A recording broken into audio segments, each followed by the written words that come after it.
Bu suallara baxaq. Birinci suala baxaq. Baxın, bizə nə deyir? Deyir A 4, 3 üzəri B. B və üzəri xətt. Ədədi 45-ə bölünür. Baxın, siz bilin ki 45-ə bölünür. 45-ə bölünməsi üçün 45-ə bölünməsi üçün bu ədəd 5-ə və 9-a bölünməlidir. Bunu qeyd elədik. Və deyir ki, AB-nin mümkün qiymətləri cəmini istəyir bizdən. 45-ə bölünməsi üçün 5 və 9-a bölünməlidir. 9-a 5-ə bölünməsi üçün iki hal var. Sonu ya 0 olacaq, ya da 5 olacaq. Yəni bu iki hal var. Ya 0 olmalıdır, ya 5. 9-a bölünməsi üçün rəqəmlər cəmi 9-a bölünməlidir. Yəni B ya burada 0-dır, ya 5-dir. Ya ədədimiz belədir. A 4, 3, 0 olmalıdır, ya da A 4, 3, 5 olmalıdır. Yəni bu iki hal var. Başqa hal yoxdur 5-ə bölünməsinə görə. Digər tərəfdən, yəni B-nin cəmi, yəni 5 eləyir. Onsuz da 0-dan 5-in cəmi 5 eləyir. Deməli B 5. İndi gəlin A-ya baxaq. A-nın da 9-a bölünməlidir. Bax A ya 2 ola bilər bu halda. Buna görə yoxlasaq A 2 ola bilər. A bərabərdir 2-yə. Çünki 7 eləyir. 9 olmalıdır ki, bölünsün. Bu da 2 olmalıdır. Başqa hal yoxdur. Çünki bu rəqəmdir və bir ədəddən söhbət gedir. 9-dan başqa qiymət verə bilmərik. Aha. Sonra bir də baxaq bu hala. Burada neçə eləyir? 9, 12 eləyir. 18 olsa bölünər. Deməli A burada da 6-dır. A burada da 6-dır. A-nın 2 halı var. 2, 6, yəni bu deyir 8. Aha. Deməli bizdə də A plus B-nin cəmini istəyir. Yəni 8, 5, 13. Yəni burada cavabımız B. Gəlin ikinci suala baxaq. İkinci sualda nə deyir? Burada da yenə gəlin yazağın. İkinci sual. 1, 2, 4, x, y üstü xəttin 75-ə bölünür və nə deyir? X plus y cəmini istəyir. Bu da 75-ə bölünür. 75-ə bölünməsi üçün bu da eyni tip sualdır. 3 ilə 25-ə bölünməlidir. Yadınızda saxlayın. 3-ə bölünməsi üçün rəqəmlər cəmi 3-ə bölünməlidir. 25-ə bölünməsi üçün 4 hal var. 0, 0 olmalıdır, 25 olmalıdır, 50 olmalıdır, 75 olmalıdır. Yəni bu 4 hal varsa bölünəcəkdir 25-ə. Yəni yoxdursa da bölünmür. 3-ə bölünməsi üçün rəqəmlərin cəmi. Deməli x, y-in yerinə bu halları qoya bilərik. Yəni belə olur. 124 0, 0, 124 25, 124 50, 124 75 bu şəkildə. İndi bu 25-ə bölünməsi üçün olan şərtlərdir. Yəni bunların içindən 3-ə bölünəni də hansı 3-ə bölünürsə deməli cavabımız odur. Burada baxırıq ki, rəqəmlər cəmi 7 eləyir. Ona görə bu olmaz. Burada rəqəmlər cəmi 7, 7, 14 eləyir. Burada olmaz.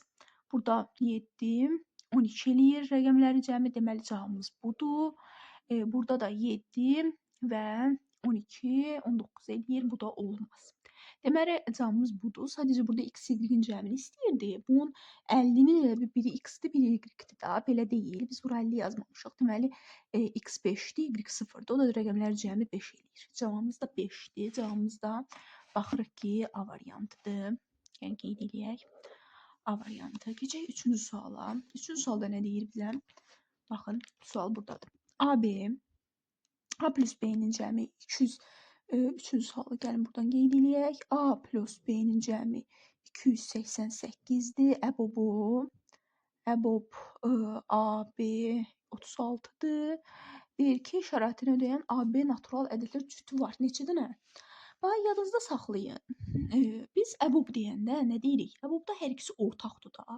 Ortaqlar götürülür elə. Ona görə deməli A-la B-nin hər ikisinin tərkibində 36 var imiş ki, bu 36-nı ortaq götürübdür. Deməli gəlin belə yazaq. A-ya 36 K deyək, B-yə də 36 X deyək. Yəni hər ikisində 36 olsun ki, bunun ortağı 36-dır da. Deməli, heç nə. Burada B-nin yerinə yazırıq. 36 K plus 36 X ilə 36 mürtəzənin qarşısına çıxaq. Belə yazaq da. K plus X yazaq. Bərabərdir 288-ə. Buradan da K plus X bərabərdir 288 36-ya böləndə düşür 8. Digər tərəfdən bir şey yadınızda saxlayın ki, əgər bunun əbob 36-dırsa da ortağı, yəni bu K ilə X bir-birindən qarşılıqlı sadə olmalıdır. Niyə? Çünki əgər bu qarşılıqlı sadə olmasaydı, bunların içindən də bir şey ortaq götürülərdi də. Demək ki, bunu əgər 36 əbub 36-dırsa da bu K-la X-in ortağı yoxdur ki, elə əbub 36-dır. Əgər K-la X-in ortaq olsaydı, həmin ortaq da olan ədəd də götürülməli idi. Ona görə yadınızda saxlayın ki, K-la X ortaq deyil, yəni qarşılıqlı sadə dolu olmalıdır. 8 eləməsi üçün necə ola bilər? 1 7 ola bilər, 2 6 ola bilər, 3 5 ola bilər, bir də 4 4 ola bilər. Digər tərəfdən təkrarlanır. Yəni yerlər dəyişir. Biz də dedik ki, qarşılıqlı sadə də olmalıdır. Yəni 1 ilə 7 götürülə bilər, qarşılıqlı sadədir. 2 6 götürülə bilməz. 3 5 götürülə bilər, 4 4 götürülə bilməz. Yəni deməli neçə hal var? 2. Bizə də deyir ki, natural ədəd cütü var. AB natural ədəd cütü var. Deməli neçə? 2 dənə cavabımız Y variantı. Yəni digərlərini o bir səhifədən yazaq. 4-cü suala baxaq. 4-cü sual asan bir sualdır. Deyir 720 ədədini 7, 8, 9 nisbətində bölün. Baxın bu şəkildə nisbəti olanda həmişə siz o yəni 7x, 8x, 9x formasında yazmalısınız. Niyəsini də deyim. Çünki baxın bu nə deməkdir? Yəni bax 7, 8, 9 nisbəti nə deməkdir? Yəni bu hər hansı bir ədəd imiş. Məsələn 2 4 olanda biz bunu ixtisar aparıb 1, 2 şəklində yazırıq da, elə.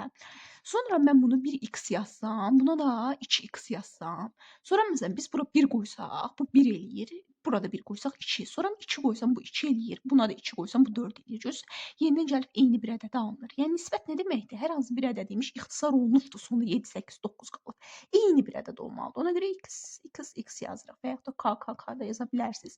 Bu da eləyir 17, 24 x bərabərdir 720. Buradan x bərabər olur 30-a. İndi bizdə ədədləri istəyir. Bir dəfə 7-ni 30-a vurursunuz, bir dəfə 8-i 30-a vurursunuz.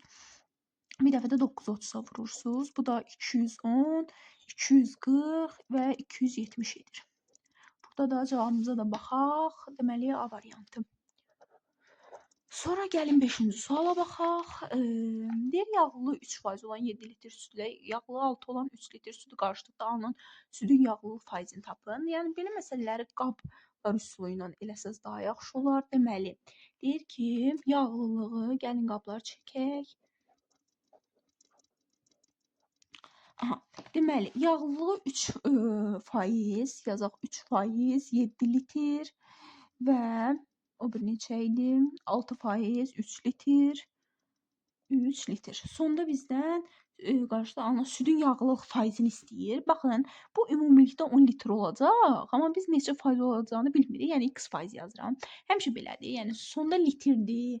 Bu toplana bilər. Yəni litri toplana bilər. Yəni bu 7-dirsə da, bu 3-dürsə da, sonda bunu 7 litri, məsələn, südü bir qaba tökmüsən, üzərinə 3 litr əlavə eləyəndə təbii ki, sonda 10 litr olur. Amma faizini deyənməsən. Bu çünki ayrılıqda 3%-lidir, bu ayrılıqda 6%-lidir. Yəni bu ümumilikdə deyə bilməzsən 9%-lidir. Yəni belə bir ifadə yoxdur. Ümumiyyətlə riyaziyyatda faiz toplama yoxdur. Bunu yadınızda saxlayın. Yəni sonra bundan nə edirik? 3-ü 7-yə vururuq 21, üzərinə gəlsin 3 6-ya vururam 18, bərabərdir 10x-ə vururam 10x. Yəni buradan nə edir? 39 bərabərdir 10x-ə, 10x-ə.